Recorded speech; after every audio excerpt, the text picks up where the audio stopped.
I want to tell you a story about my friend Mark, who literally almost left $400,000 on the table. These are actual revenue numbers. A couple years ago, Mark called me up and said, Facebook sucks. I said, what are you talking about? He goes, Facebook does not work for Lobster.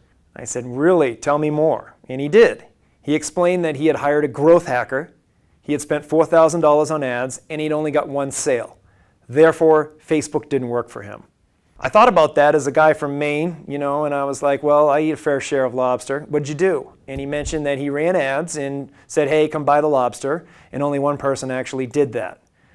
And that got me thinking about lobster, and then more importantly about online marketing in general, which is, how many times are you going to see an ad in a Facebook feed and click and buy? And there's many products, particularly the more expensive products or the higher end products or meal planning, such as Mark's Lobster business, where you don't see an ad and immediately go, oh, hey, we're having lobster for dinner tomorrow, and click and buy. You have to think about it. You got to plan for it. You got to look at your budget or what have you, all the different considerations that your market might take for you. Same thing occurred for Mark with his lobster. People were not immediately ready to buy lobster when they heard about it on Facebook. Fortunately, Mark gave me a shot at fixing this situation for him, because my initial instinct was, perhaps if we gather leads from Facebook, they could potentially turn into customers of your lobster down the road. We might just have to wait for a July 4th cookout or an occasion, whatever. The point being, they need time to consider your lobster offering. Fortunately, Mark took my advice. Not that I'm a marketing guru by any means, but I am a data guru. And so what we did was we ran lead gen ads on Facebook. Mark had some fantastic offers that he sent via email to the leads he captured, and people began to buy over time.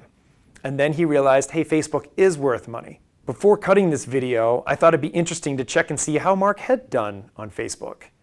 And I was pretty psyched to see that he made over $410,000 on Facebook in the last calendar year off $50,000 spent.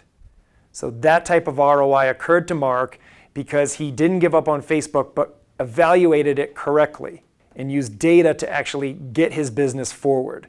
So what we're going to look at in this case study is a couple of concepts based on data, and more importantly, how to use that data to get forward. Not just here's some data, here's a pie chart, wow, look, here's the data showing what happened.